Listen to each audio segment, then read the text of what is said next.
মস্তানরাজ সমস্ত দিক থেকে আজকে মানুষের গণতন্ত্র যে সামান্য ভোটাধিকার সেইখান থেকে মানুষকে বঞ্চিত করে রেখেছে এই সরকার। এবং প্রকৃত মানুষ আজকে যারা গরিব মানুষ যাদের আজকে যা যা পাওনা সেই পাওনা থেকেও আজকে এই সরকার মানুষকে বঞ্চিত করে রেখেছে।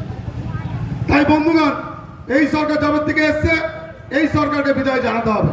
আমাদের রাজ্য সভাপতি উনি ঘোষণা করেছেন 2026-এর নির্বাচন আছে তৃণমূলের বিসর্জন।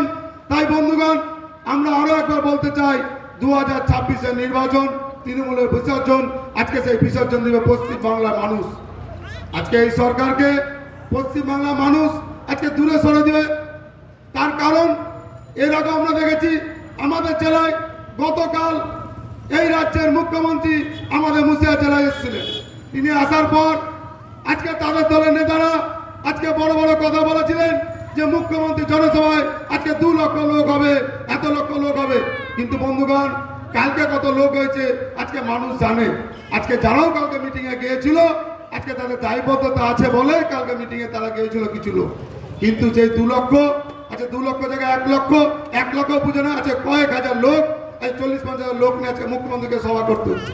তো বাংলার মানুষ আর মুখ্যমন্ত্রীকে দেখার জন্য যাচ্ছে না, মুখ্যমন্ত্রীর কথা শোনার জন্য যাচ্ছে না। বাংলার মানুষ আজকে ঠিক করে নিছে।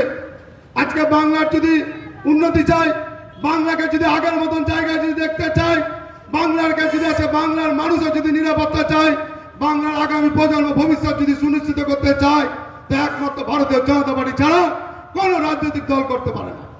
তাই বাংলার মানুষ আজকে সিদ্ধান্ত নিয়ে ফেলেছে যে 2026-এর নির্বাচনে এই শাসক দলের তৃণমূলকে আজকে বাংলা থেকে বিতাড়িত করবে।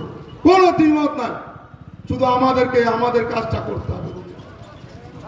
আজকে আমরা এই অঞ্চলের মানুষ হরিদাসবাড়ি জায়গায় দাঁড়িয়ে কথা বলছি। 2024-এর লোকসভা নির্বাচন আমরা দেখেছি এই অঞ্চলের মানুষ আমাদেরকে 2 হাত তুলে আশীর্বাদ করেছে। 2023-এর নির্বাচনে যদি যাই, 2018 নির্বাচনে যদি যাই, আজকে পঞ্চায়েত নির্বাচনে যদি যাই, এই অঞ্চল আজকে বিজেপি থাকার কথা। 2018 থেকে 2023-এর পঞ্চায়েত নির্বাচনে বিজেপি জয়লাভ করত। কিন্তু আমাদের দুর্ভাগ্য আমরা লড়াই করতে পারিনি। তার আছে কারণ